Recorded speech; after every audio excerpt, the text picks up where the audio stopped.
எல்லாருக்கும் வணக்கங்க. வாங்க இன்னைக்கு விநாயகர் சதுர்த்திக்கு பூரண கொழுக்கட்டை செஞ்சிடலாம்.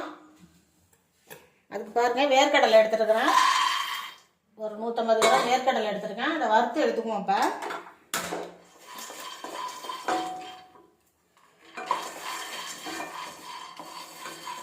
இந்த மாதிரி வேர்க்கடையில் பூரணம் வச்சு செய்யும்போது ரொம்ப டேஸ்ட்டாக இருக்கும்.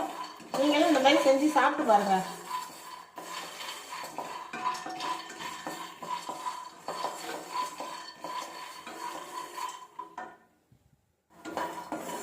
அடுப்பு மீடியமாக வச்சுக்கிட்டு இந்த மாதிரி அப்படியே தீஞ்சிடாத வேர்க்கடலையே பதமாக வறுத்து எடுத்துக்கோங்க. பாருங்க, இப்போ வறுபட்டுடுச்சு.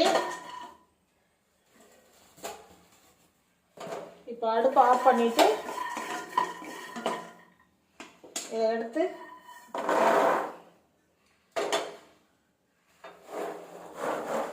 ஆற வச்சு தோல்லாம் எடுத்து க்ளீன் பண்ணி எடுத்துகிட்டு வந்துடுறேன். பாருங்கள், வேர்க்கடலையை சுத்தம் பண்ணி எடுத்துகிட்டு வந்துட்டேன். இதை அப்படியே மிக்ஸி ஜாரில் போட்டு அப்படியே ஒரு பல்ஸ் மோடு விட்டு அப்படியே குறைன்னு அரைச்சி எடுத்துகிட்டு வந்துடலாம். பாருங்கள், இந்த மாதிரி இப்படி நறுன்னு அரைக்கணும். ரொம்ப நைஸாக அரைக்கக்கூடாது. அப்படியே பாதி பாதி பருப்பாக இருக்கிற மாதிரி அந்த மாதிரி அரைச்சி எடுத்துக்கலாம்.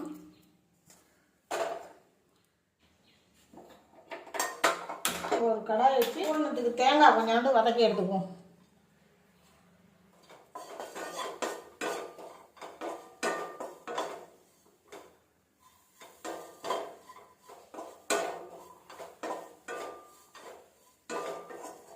தேங்காய் நல்லா வதங்கி வாசனை வந்துருச்சு.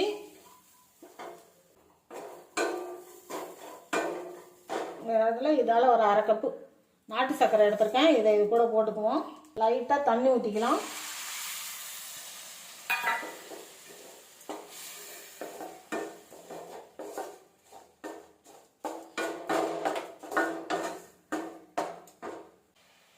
ஏலக்காய் பொடி போட்டுக்கலாம்.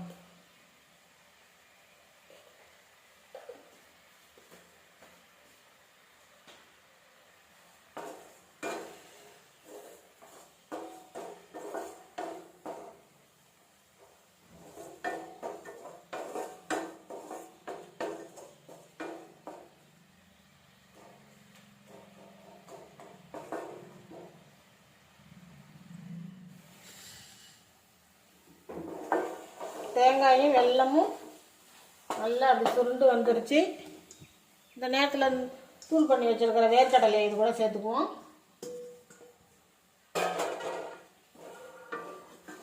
சேர்த்து நல்லா கிளறி விட்டுக்கலாம்.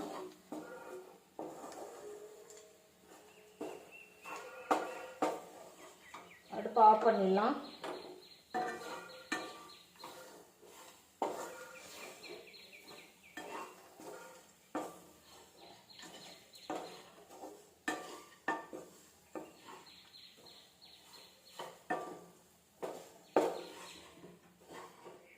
பூரணம் ரெடி ஆகிடுச்சு.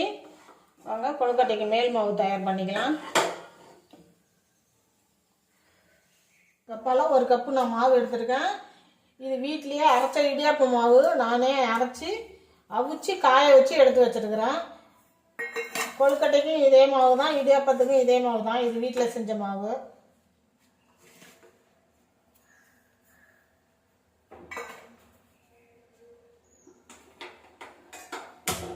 கொஞ்சமாக உப்பு சேர்த்துக்குவோம்.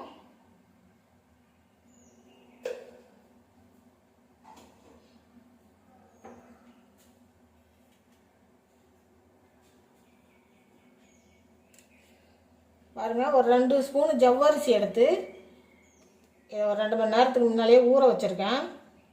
இதை அப்படியே ஒரு மிக்ஸி ஜாரில் போட்டு அரைச்சிட்டு வந்துடலாம். இந்த ஜவ்வரிசி இதில் சேர்க்கறதுனால அப்படியே கொழுக்கட்டை சாஃப்டாக இருக்கும். எவ்வளோ நேரம் ஆனாலும் வரன்னு ஆகாது. நல்லா சாஃப்டாக இருக்கும். இதை வாங்க, இதை அரைச்சிக்கிட்டு வந்துடுவோம்.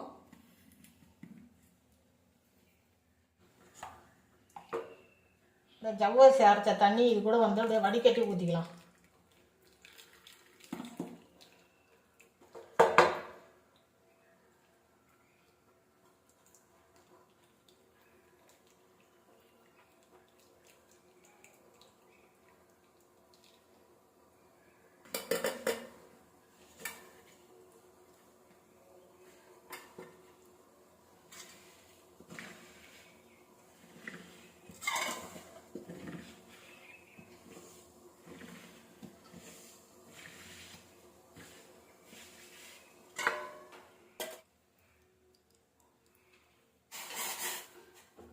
சுடு தண்ணி கொஞ்சம் அப்படியே நல்லா கொஞ்சம் ரொம்ப கொதிக்க வேணாம், கொதிக்கவும் வேணாம், ரொம்ப சூடு கம்மியாகவும் வேணாம், ஓரளவுக்கு கனமாக ஊற்றி இந்த மாதிரி கிளறிக்குங்க.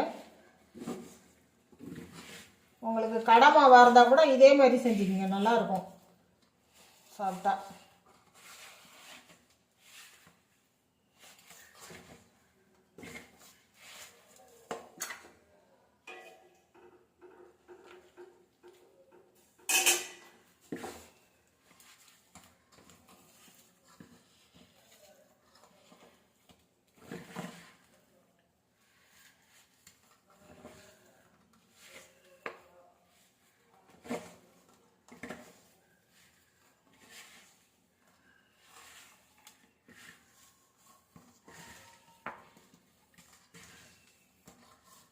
இது அப்படியே இருக்கட்டும், கொஞ்சம் ஆறட்டும். அதை கை வச்சு இன்னும் கொஞ்சம் நல்லா பிசைஞ்சிக்கலாம். பாருங்க, கையில் மாவு ஒட்டாத வரணும். நல்லா வெந்துருச்சு.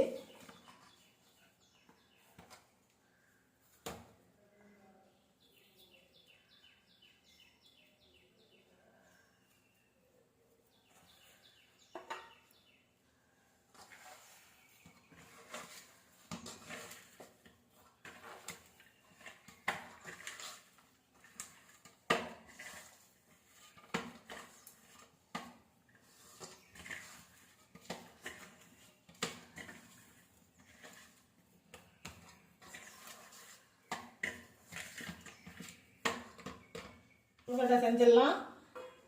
நான் பாருங்கள், இந்த பூவரச இலையில் செய்கிறேன். பூவரச இலையில் செஞ்சோம்னா ரொம்ப உடம்புக்கு நல்லது.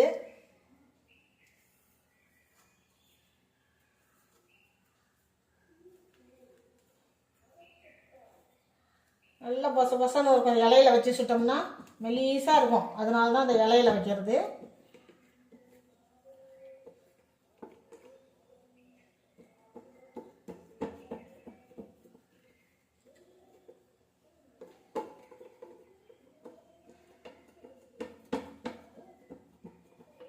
இந்த ஜவ்வரிசி கொஞ்சம் சேர்க்கறதுனால கொழுக்கட்டை எவ்வளோ நேரம் ஆனாலும் வறண்டு போகாது, சாஃப்டாக இருக்கும் சாப்பிட்றதுக்கு. நீங்கள் மறுநாள் வேக வச்சு சாப்பிட்டாலும் ரொம்ப நல்லாயிருக்கும். அதேமாரி தான் இந்த வேர்க்கடலை பூரணமும்.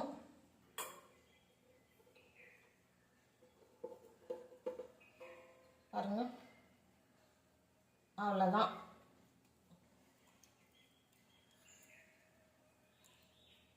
அவ்வளோதான்.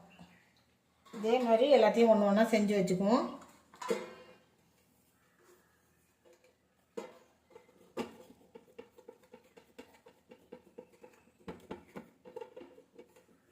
இந்த இலையில வைக்கிறதுனால இலை வாசனையெல்லாம் வராது, நல்லா இருக்கும். இந்த பூவரச இலையில நிறைய மருத்துவ குணமும் இருக்குது.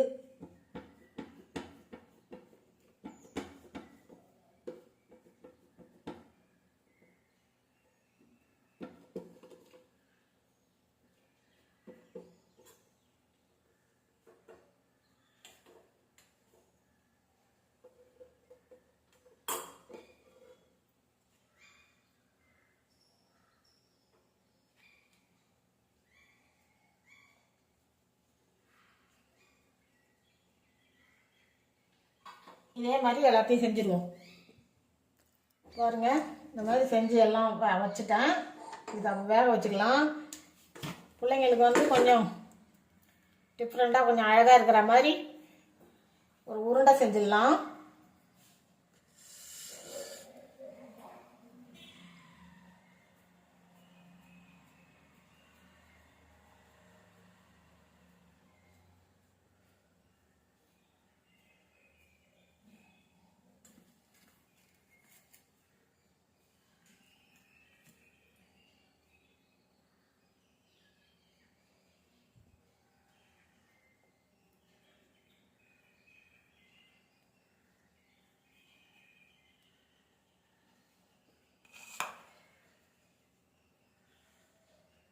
கொஞ்சமாக பாஸ்மதி எடுத்து ஒரு 10 நிமிஷம் ஊற வச்சு எடுத்து வச்சுருக்கேன். அதை அப்படியே வச்சுக்குவேன் இது கூட.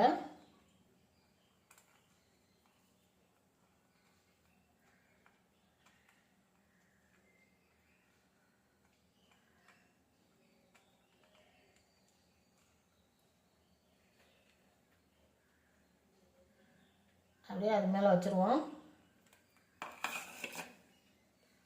பாருங்கள், கொழுக்கட்டையெல்லாம் ரெடி ஆகிடுச்சு. இப்போ அடுப்பை பற்ற வச்சு வேக வச்சுக்கலாம். ஒரு 10லேருந்து ஒரு 15 நிமிஷம் வேகட்டும்.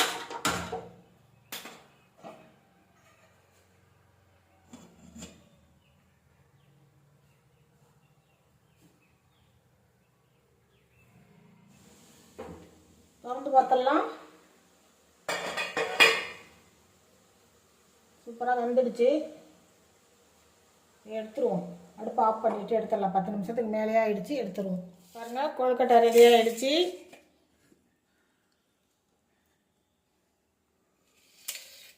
சூப்பராக பாருங்கள், பூரண கொழுக்கட்டை ரெடி ஆகிடுச்சு. பாருங்கள், பிள்ளைங்களுக்கெல்லாம் பிடிச்ச மாதிரி பாஸ்மதி அரிசியில் செஞ்ச கொழுக்கட்டையும் ரெடி ஆகிடுச்சு. இதே மாதிரி இந்த விநாயகர் சதுர்த்திக்கு நீங்களும் செஞ்சு சாப்பிட்டு பாருங்கள். சாப்பிட்டு பார்த்துட்டு எப்படி இருந்ததுன்னு எனக்கு கமெண்டில் சொல்லுங்கள். இந்த வீடியோ பிடிச்சிருந்தால் மறக்காமல் எனக்கு ஒரு லைக் போடுங்க.